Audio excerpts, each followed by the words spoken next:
No, It's yeah, good. that's pretty neat. Like the way how the technology has been improved, right? Like those type of things that you can avoid commutes in terms of printing or whatever, right? This is so neat right now that we can do everything or the majority of the stuff in digital. So that's pretty convenient. That's for sure. So now, how can you describe your practice in your own words? In terms of like your philosophy, in terms of how you do projects? So a lot of the projects I do the design work, the vast majority of it, of the project. So I start out with design from the inside out and work on buildings based on the inhabitants' needs and their imaginings of what a building should feel like, and then work that into a plan that's based on budget and aesthetics. Share images. We've done this. I've done this for decades and decades. So once upon a time it was magazines. Now it's pretty easy to find things online. But we had reams and reams and reams of cutouts from magazines once upon a time, so that we could really get an idea of what my client's aesthetic is all about. In commercial buildings, it's not nearly as I guess touchy-feely as that. It's more about function. But I really work really hard on function. Really work on making sure that the decisions for a really big project, because houses, especially custom homes, are really expensive, and it seems crazy to invest a lot of money into a building that you won't absolutely love and enjoy for the rest of your life. Mm-hmm. So that is how I start on the projects, always with an eye to how we are orienting the building in terms of the site, looking at where the sun is and where the shading is, and the proximity of views, and looking at how windows are integrated into all of that, and entrances protected from the elements, and all of those things that go along with building planning. I like to take a lot of time with planning and challenge my clients, just making sure that they don't have preconceived ideas that won't float later on, so that they're not just going with a certain style, mm-hmm. And that this is a real reflection of themselves. Yeah, and it's pretty easy fall in assumptions, right? Or anticipating things that are going to be wrong if you didn't catch the proper idea from the client. And it's pretty disappointing when you are kind of just not hitting the nail at the end of the day, right? So it's pretty important to kind of just try to bring to the client, hey, this is what we're targeting for. So it's pretty important that you don't have like false expectations about what's gonna be the end result, and taking the time to kind of plan and taking the time to make the client to understand what's going to be the final product. I think that's the prime key, right? It is. I really like the client to lead the way as much as possible, and I, just assisting them to lead the way, and so that they feel like they have control. There's a lot of hard decisions to make. When you begin the design process, then it's fun because you don't have to make any decisions because everything's possible. But somewhere along the line, the budget comes into play. So we've got to pull the reins in. But through that kind of process, you can often include something that you never imagined that you would include, or that would even be a possibility, because it works with the rest of the plan. Sometimes it's just a small thing.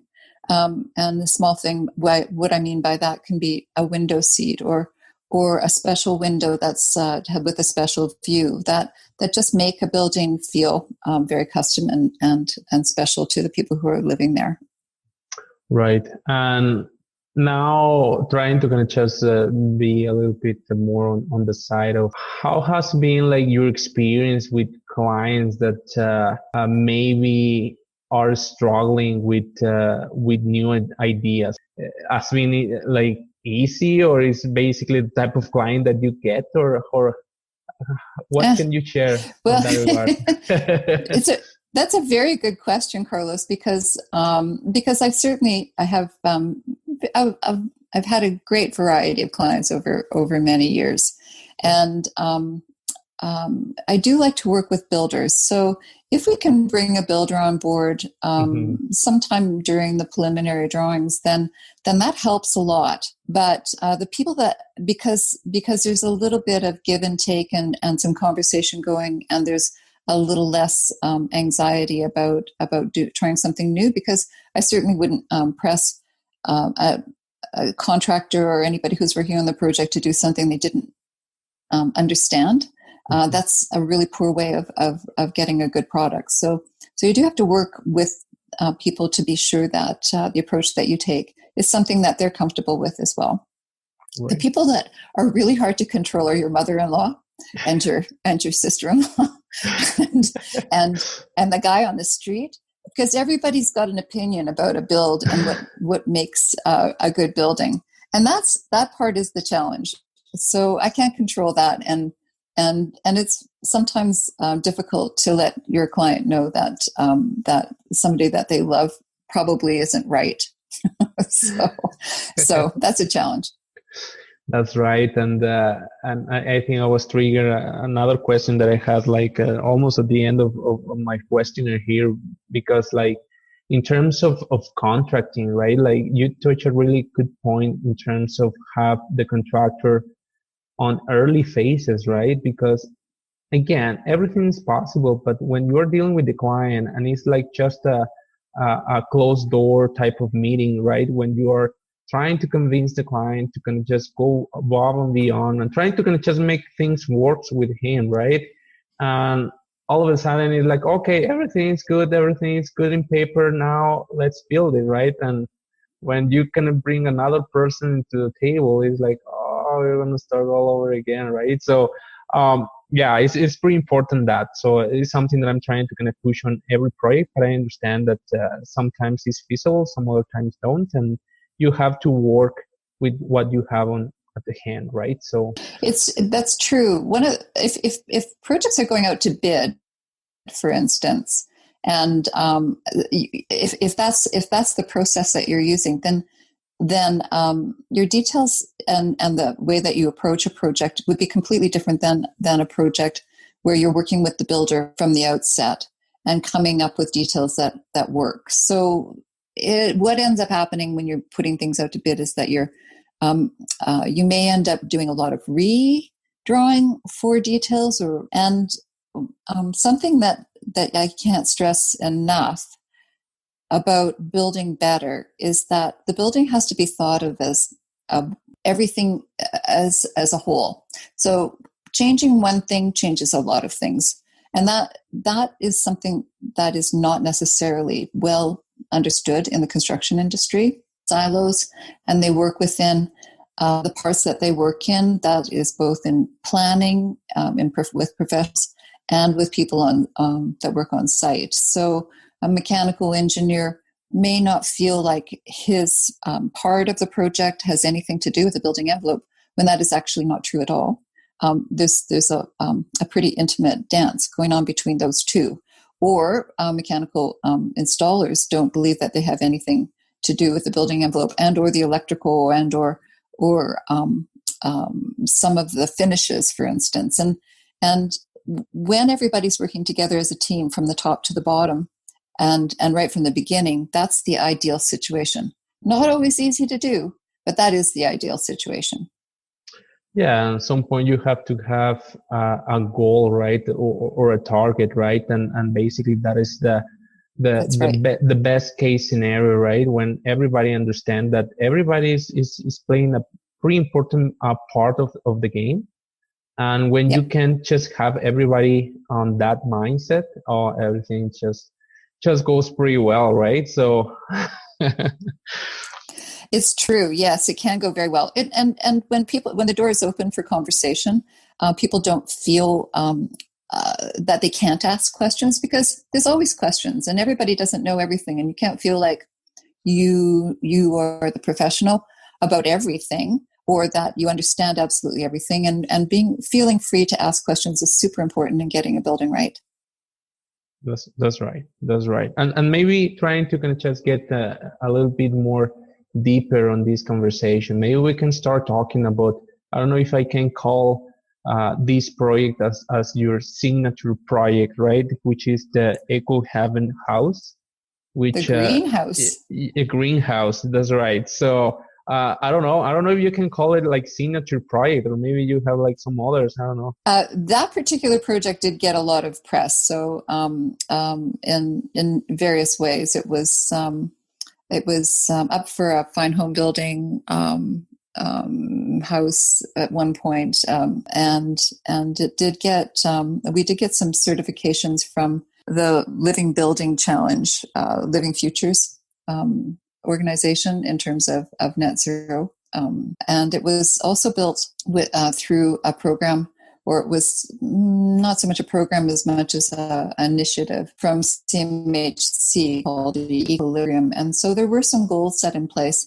and it was advertised widely, and still has the file with CMHC as well as one of the 12 projects that were demonstration projects that were built across Canada through CMHC between 2008 and 2012. Correct. No, that's pretty nice. And looking at your website and trying to kind of just browse in on the actual project, it has a pretty cool, interesting features actually, right? So you can tell, like, even though this is a project that reach this certification as Zero Energy Certified Project, it has a lot of passive house principles in it, right? So can you share a little bit more about that? It absolutely does. So it is net zero, and you know, Carlos, that there's two ways to get to net zero. So one of them is you can be at net zero and be very comfortable in your building, or you can be at net zero and be very uncomfortable in your building. So with the latter, what happens is that you don't think very much about the building envelope and just stick a bunch of PVs on the building or other renewables. And in case others don't know what renewables are, that would be solar thermal panels. And in the case of houses, you might use a drain water heat recovery. And but the most common thing to use and least expensive and easiest to install and maintain are photovoltaics. So the idea that you can build a building that is net zero ready means that the building is built to the best of the budget, probably, or the best of that you can, so that the building is airtight. That's not a budget breaker. All buildings should be airtight as much as possible, but adding as much insulation as you can, applying the very best windows you can, and really thinking out orientation and the impact of all of the building envelope and mechanical systems.